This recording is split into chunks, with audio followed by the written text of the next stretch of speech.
Good evening, friends, and welcome to our Wednesday evening live stream offered to you here from Empty Cloud Monastery in New Jersey. And today we're doing a rare reoccurrence of the Sangha panel. I guess you'd call it a rerun, maybe not a rerun, but a Sangha panel where we do a group discussion, and we're joined by Bante Sudaso.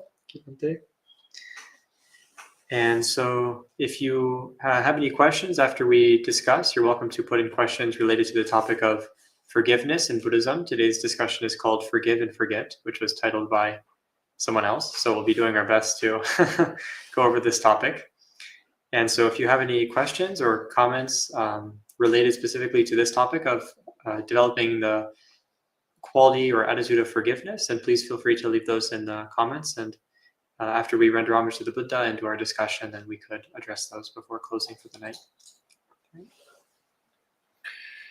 Namo tassa bhagavato arahato samma sambuddhassa. Namo tassa bhagavato Samma sambuddhassa. Namo tassa bhagavato arahato samma sambuddhassa. Buddhaṃ dhammaṃ saṅghaṃ namasami. Bante, do you have any thoughts on the idea of forgiveness? Yeah, I mean, well, first off, I think what's useful is to come back to the Pali terms that we're talking about here. So when we talk about forgiveness, the Pali words that we're normally referring to are the verb form is khanti, which is the verb that we commonly see in the Pali texts to mean forgiveness, forgiving. And it's used in the standard monastic ceremony of asking forgiveness. We say, "Kamatu me," like, please forgive me. And derived from this, we have the noun khanti, which khanti is more commonly translated as patience. And in many contexts, that's actually quite relevant. But it's also the word that's used to mean forgiveness. And part of what I find this interesting about this is the related meanings of the word khanti. So again, one of the meanings of khanti is forgiveness, which is the topic of this discussion this evening. Patience and endurance are two others. Another meaning of khanti is acceptance and tolerance. So I find all of this very interesting because it's already starting to illuminate a little bit of what forgiveness means in a Buddhist context. That forgiveness is indicating being patient with others, also with ourselves, if we're practicing forgiveness towards ourselves. So being patient with others, enduring others, which is a major feature, especially of monastery life, is enduring other people, being tolerant of others, tolerating the behaviors and attitudes and of other people, and acceptance. It's accepting the way people are, accepting that they are the way they are as the result of causes and conditions, and also accepting that our experience of them is the result of our own karma. This is another very important aspect of forgiveness. So we forgive others because we recognize that they're the products of their karma, and also we accept the situation because we recognize that we're having the experience because of our own karma. So you're experiencing someone that's annoying, well, that's your karma. That's the result of your own karma. And also the other person's behavior patterns, that's the result of their karma as well. So this aspect of acceptance, accepting that the experience that's happening is completely natural. It's something which is understandable because it's an expression of cause and effect. It's an expression of karma vipaka. So those are a few opening thoughts on the topic. Maybe Venerable, if you'd like to say a few more on the topic. Okay.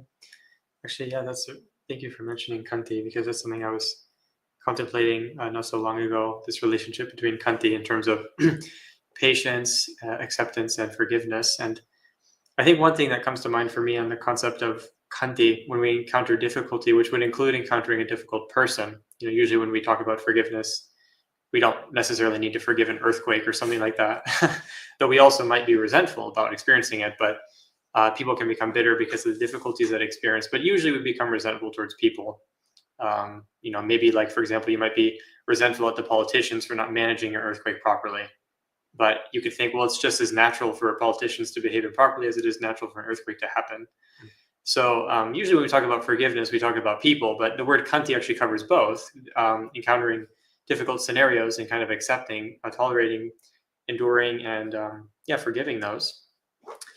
And one thing that came to mind to me was that famously the Buddha says khanti paramanta bodhitika, meaning that patient acceptance is the highest austerity or the highest spiritual practice, something along those lines you could translate. And one thing I think that often the concept of khanti is kind of like maybe understood as gritting your teeth and unapprovingly, unacceptingly, unwillingly going through a difficulty, but I don't think that that's what it means. And I think experientially that's wrong. So I think that in the West, in the Buddhist tradition, you have the Jataka tales where the Buddha goes through, allegedly they have stories of the Bodhisattva going through different lives, developing particular spiritual virtues over different lifetimes and perfecting and developing those qualities. And in the Theravada tradition, one of those is khanti.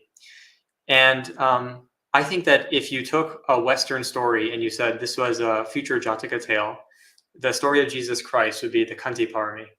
So like the image of Jesus bearing the cross willingly is a perfect image of khanti. Because it's not that it is difficult. It's not like he's perfectly equanimous. So he is experiencing a lot of suffering, but he does it willingly, acceptingly, saying, I will accept this. I will tolerate this. It's not easy. I'm not free of suffering in regards to it, but I will willingly accept the difficulty out of a sense of duty, and I won't complain about it. So although it's not easy, it's not like he's enlightened in the story per se, but he is accepting it out of willingness and out of acceptance, enduring it with tolerance and acceptance, with patience. And I think similarly we have the concept of patience, and I think when we talk about be patient, there's two ways of being patient. One is like you're being patient really means you're being expectant. And the other is you're being patient in the present moment. So like, let's say you're waiting and, waiting for the doctor or something like that. And if you're patient, someone who's patient, they might think, patience means like, when is it going to happen? When is it going to happen? And then afterwards you think, I was so patient. I endured 2 hours, but actually you weren't patient. You were just being expectant. So you were being patient, expecting the future. But another type of patience is, well, however long this takes, I'll just wait for it. Doesn't mean it's comfortable. It doesn't mean that you would like to do that, but you accept like, I'll accept this. However long this takes, I'll just try my best to endure this, but not gritting your teeth, right? Otherwise, you're not really accepting it. So, to me, that aspect of khanti makes a lot of sense with forgiveness. Like, it doesn't mean that the person did something right. It doesn't mean that you are ignoring the fact that this is difficult. Like, you accept, this was difficult. Like, it doesn't mean, I forgive the person, therefore they never did anything wrong, or I forgive the situation, therefore nothing ever happened. It doesn't mean that. But it means even though it was difficult, you accept it. You won't complain about it. Doesn't mean you are completely free of it. And so to me, that seems like a step towards forgiveness in the concept of khanti. Of although there are different levels of forgiveness, and in Buddhist practice, maybe the ultimate forgiveness is when you kind of just totally let go and just realize it never has anything to do with you in the first place. There's nothing to be upset about.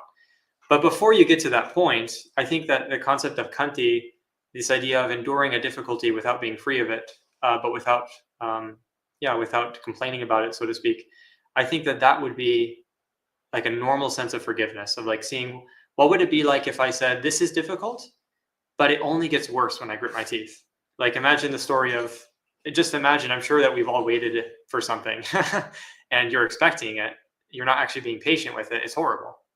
It's so much more peaceful just to relax. And actually recently I was in the airport and I was in line, and often in line people get like antsy, But I was thinking, let's say that they're going on vacation. And when they're on vacation, let's say they're just sitting on the beach doing nothing or just standing around. They probably wouldn't be so antsy. So it's like, why is there a difference? Like, you're just standing around. It's actually very relaxing. You don't have to do anything. But the reason is because you're expecting the line to be over. Like, you're waiting, when am I going to get to go? So to me, that's like demonstrating this principle of like, are we really accepting what's going on? Are we really forgiving the scenario, or are we resisting it? Like, no, I don't want this to happen. I don't accept that this happened to me. I don't accept that they treated me like this. And instead, what if we see, oh, that's actually very painful to do that. It's very uncomfortable to be doing that, to be resisting a difficulty. It's already difficult enough. So we could ask, well, what could I possibly do? This is difficult enough, so I'll just accept this and do my best. And to me, that's the same with a person. If you say, well, that was difficult, I'm hurt by it maybe, or I feel, I feel mistreated, or I feel like they mistreated someone I love, or something like that. What could I possibly do about it now? I mean, it's already difficult enough, so I might as well just accept that this happened and forgive the person, accept that this is how they acted and react appropriately. So to me, that seems related to the idea of khanti with people and endurance. Yeah, and again, coming to the topic of forgiveness, specifically related to the behavior of people. One thing that I find really helpful to keep in mind is that virtually every single person that we interact with is unenlightened. In fact, if you're fortunate enough to meet a fully enlightened person, well, first off, tell me about it. I'm interested in knowing. Second, you're probably delusional. They're probably not fully enlightened. But if you do actually have that rare fortune, it's like, well, great. That's one person who, if you watch their conduct, you'll never ever see them do anything even remotely unwholesome. Again, this is extraordinarily rare to meet such a person. So realistically, pretty much every single person you meet is going to be some variety of unenlightened, which means they're going to naturally have various unwholesome behaviors, various unwholesome habits and attitudes. They're going to occasionally act in ways that are inappropriate or say things that are inappropriate. And why? Because of delusion. Because of overpoweringly strong habits that they don't understand what to do about. So this also is the aspect of acceptance as a function of forgiveness. So we accept that the behavior of other people is completely natural. And often we have a much easier time doing this with animals.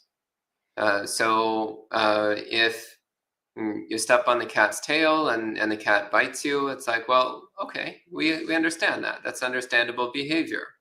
But if you annoy your neighbor or your friend and they snap at you and say something harsh, then we think, oh, that's bad. That's wrong. I can't accept that. That's unacceptable. That's unforgivable. So why is it that we're so much more readily willing to forgive the behavior of animals? So if your neighbor's dog comes and defecates on your front porch, you might be kind of annoyed, but it's also like, well, it's a dog. What do you expect? What do you expect dogs to do? But we're much more annoyed at the neighbor for not controlling their dog. So why is that? Why is it that we accept the natural behavior of animals, but we don't accept the natural behavior of humans? Because it's actually completely natural. It's completely natural to act in defiled ways. It's completely natural to act in delusional ways. Actually, the behavior of an enlightened being is extremely unnatural. It's very unnatural to be free of defilement. It's very uncommon. It's extraordinarily rare.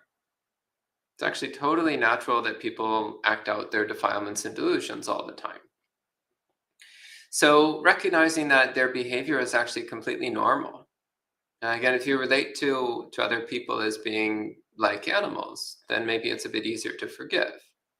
So it's very easy to forgive the behavior of cats and dogs and birds. Well, if we relate to other humans in the same way, it's like, well, when the dog acts out of its instincts, then we recognize, oh, it's just acting out of strong habits that it doesn't know how to control. Well, it's actually the same with other people. When somebody says something rude to you or they act in a way that we disapprove of, it's like, well, they're just acting out unwholesome habits that they don't know how to control. Or when they do something inappropriate? Well, it's because of their own delusion, their own confusion. They don't know the proper way to act. So again, we're very easy to forgive animals when they do these things. So we know how. We know how to forgive inappropriate conduct. We just need to train ourselves to bring that towards humans as well. Recognizing and accepting that their behaviors are simply the expression of their own defilements and delusions, these own deeply rooted, unskillful habits, inappropriate habits of mind. And having the same attitude also towards ourselves. So this is another really important aspect of Buddhist practice. And this often comes up when people start getting more deeply into Buddhist practice and develop the strong aspiration towards purity, the strong aspiration towards perfection, this aspiration to be a completely flawless, perfectly awakened being. And then we become aware of how far we are from that. And it's like, well, of course we're nowhere close to enlightenment. Of course our mind is still full of unwholesome thoughts, unwholesome tendencies, unwholesome emotions, unwholesome patterns. Of course our mind is still full of delusion and confusion. That's natural. That's just the results of cause and effect. So we've been spending billions of lifetimes cultivating defilement and delusion. So naturally our mind is full of defilement and delusion. That's completely normal. That's exactly what we should expect it to be like. And we start doing something about it.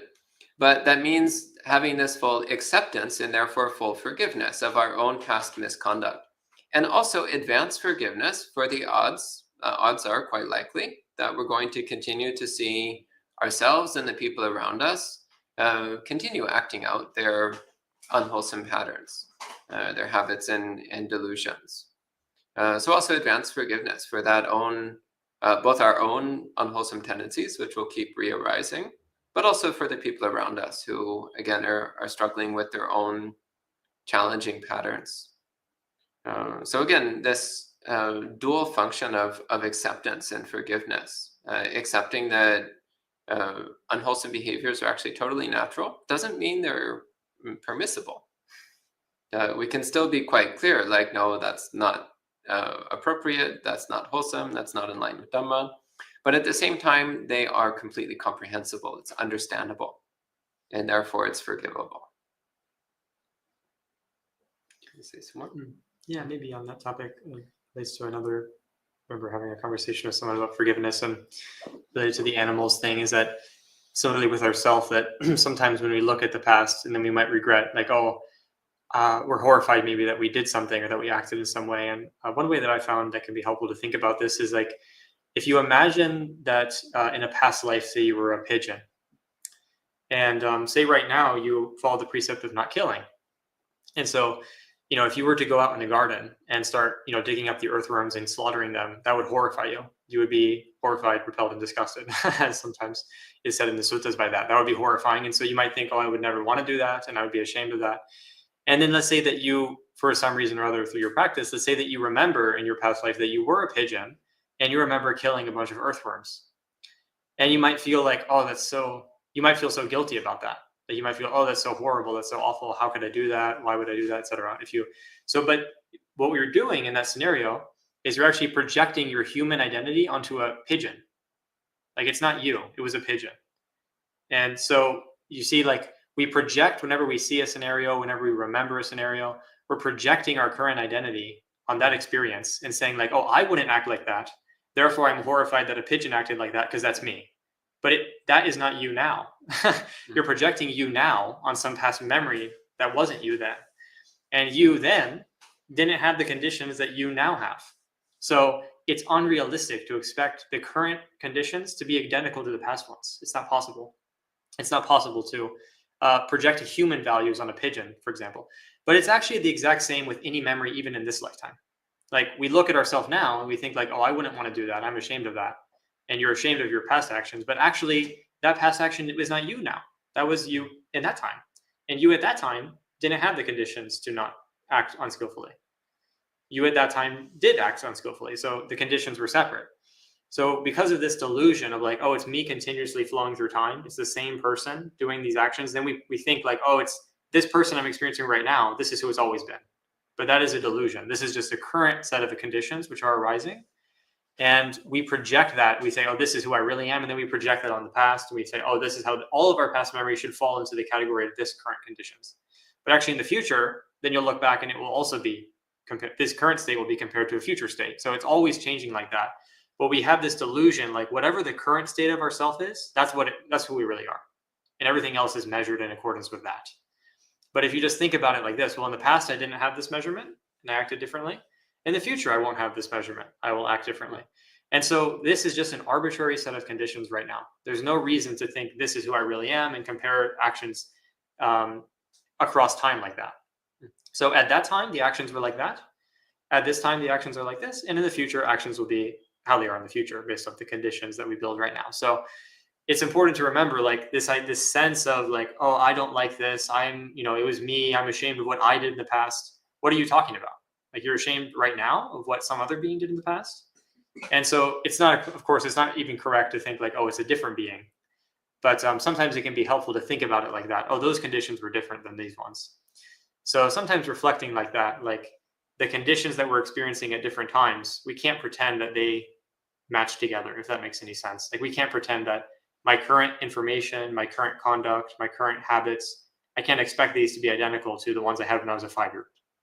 So I can't judge a 5-year-old based off my current standards. And so, that's something to keep in mind. And then, of course, you can remember in the present that everyone else is also like that. So, for example, when you look around and you contemplate, well, everyone else, as Bhante was just saying, they are perhaps ignorant of the consequences of their choices, or perhaps deluded about how they should behave and how they should not behave. And so because of those delusions, because of those beliefs, because of those habits, and because of the lack of proper training and so on, they are acting in accordance with what they think is best, or what they at least know how to do. And actually, it's not personal. It's not who they really are. It's just what's currently happening. And so then later on, you see the same person 50 years later, and it's like, oh, you did this to me. Well, actually, it's been a long time. And so the conditions always change. And so it's not right to project particular identities on things that have changed, things that have since passed, or things that will change, or things that will pass.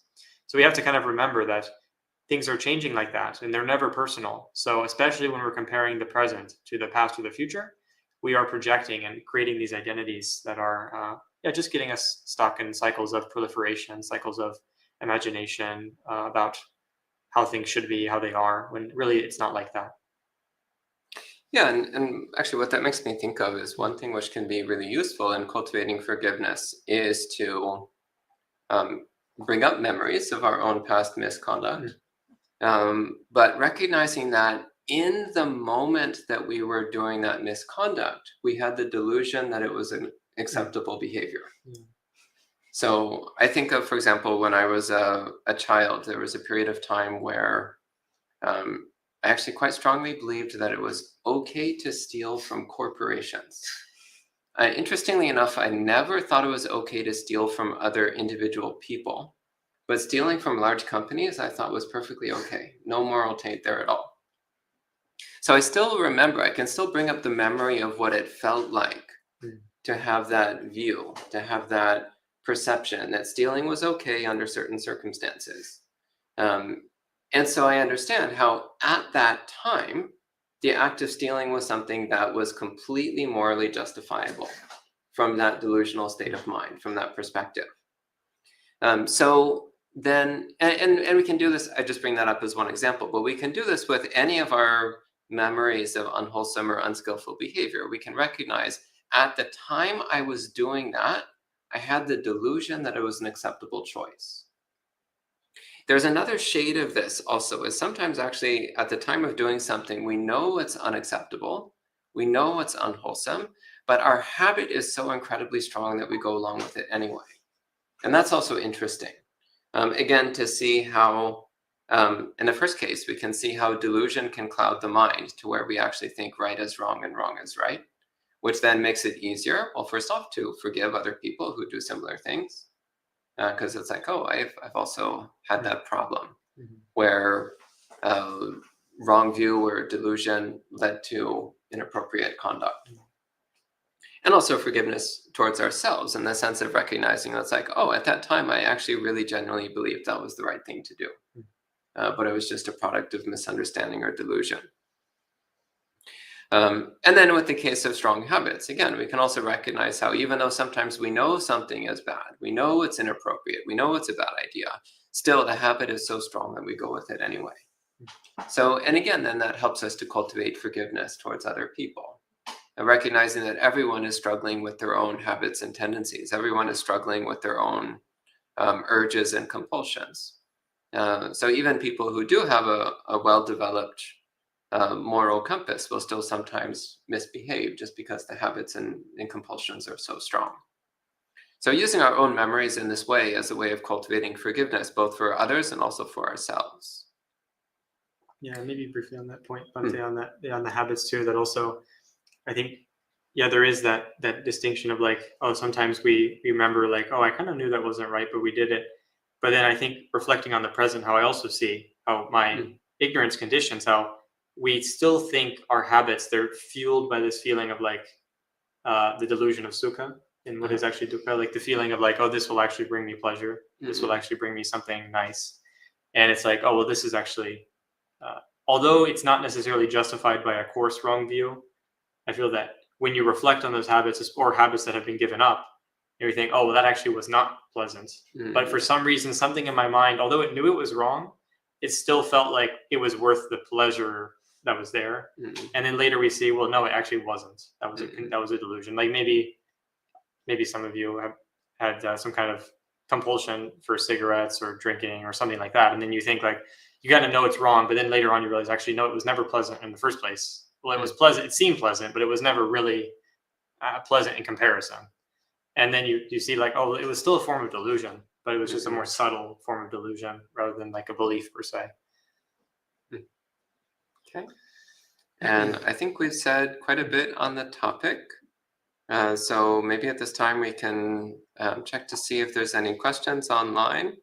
So first off, hello to the people who have checked in online. Hello to Kumu, Gita, Manol, Mary, Maria, Amy, Anjali, Rebecca, Gregory, Toolmaker, Vanessa, Janaki, Bhumika, and whoever else is joining in. It's good to see all of you. And I see a couple questions. Well, actually, this is a comment. Toolmaker says, wild to believe in reincarnation in the literal sense. Is that wild? I mean, in Buddhism, we normally use the word rebirth instead of reincarnation, but that's a subtle point. Actually, I think it's wild to believe the opposite, to be honest. It's absolutely wild to believe you only live once. It's not only wild, it's actually directly opposite to our day-to-day experience. It's completely, actually, I would call it flat out insane. Like to believe you only live once, I think is just literally insane.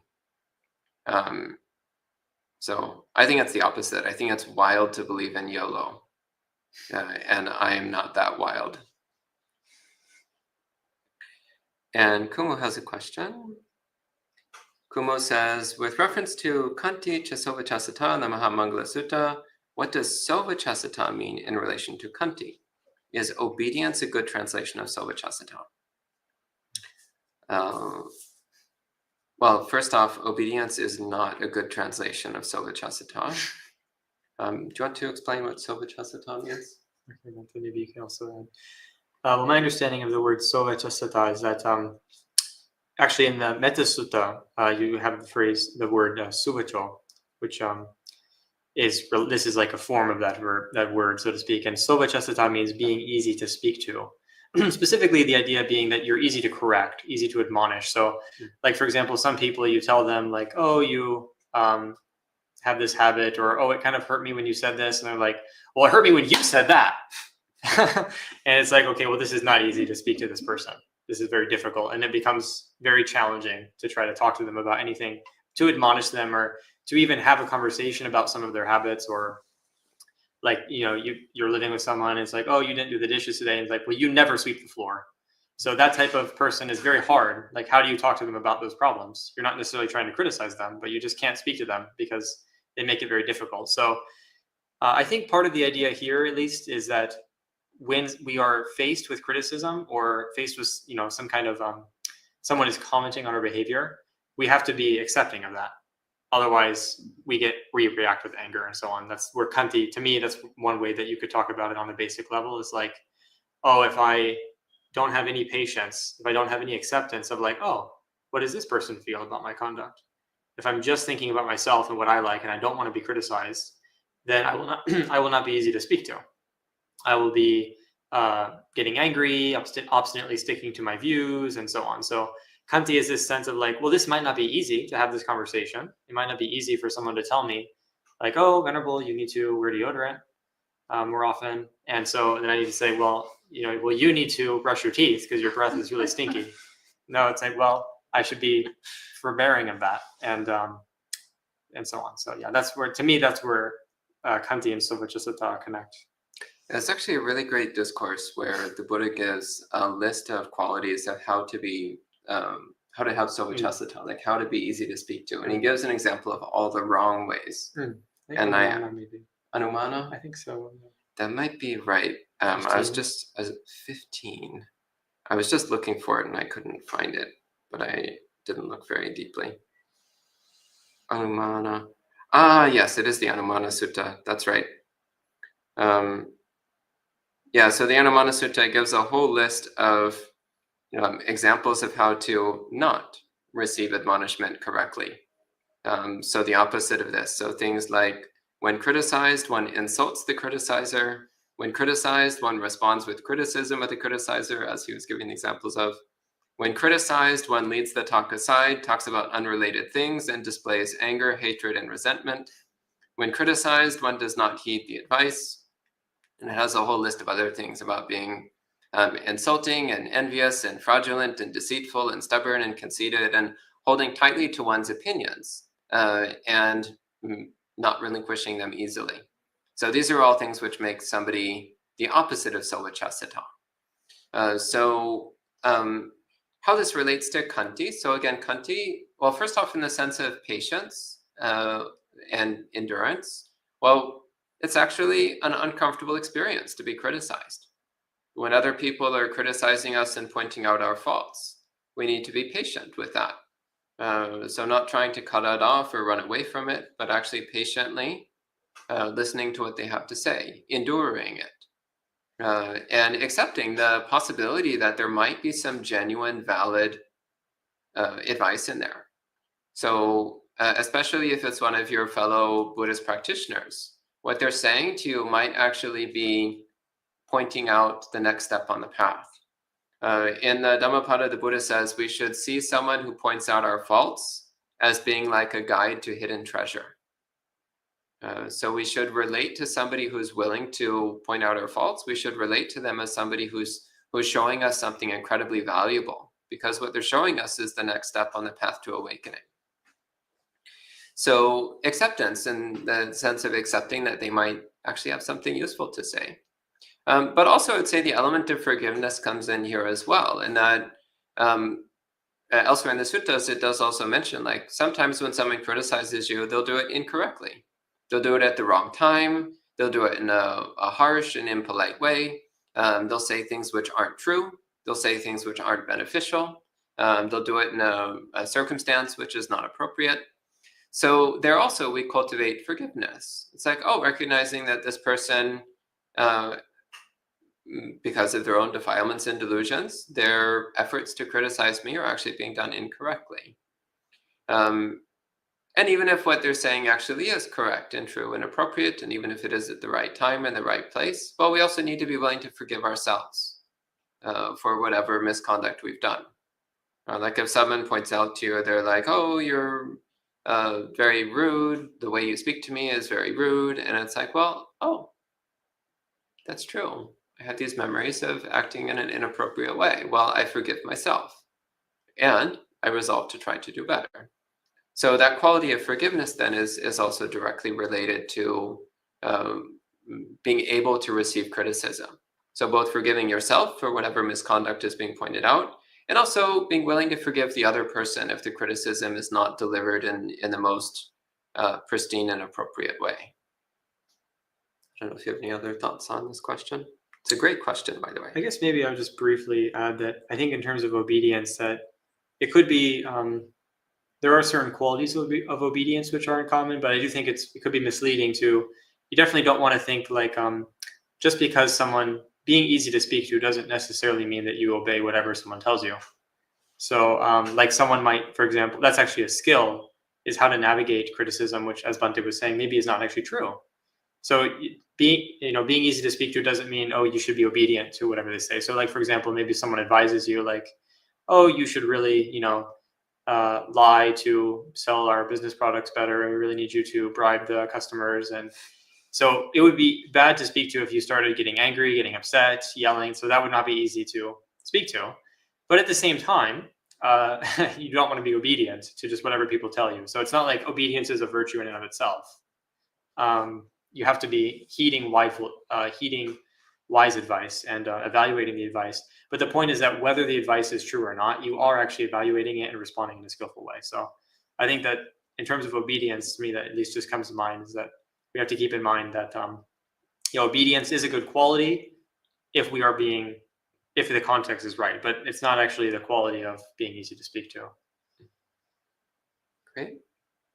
And that's the only question. So I think we can go ahead and conclude the Dhamma session at this point. So we can end with 3 sadhus. Sadhu, sadhu, sadhu. And we'll see you all next time.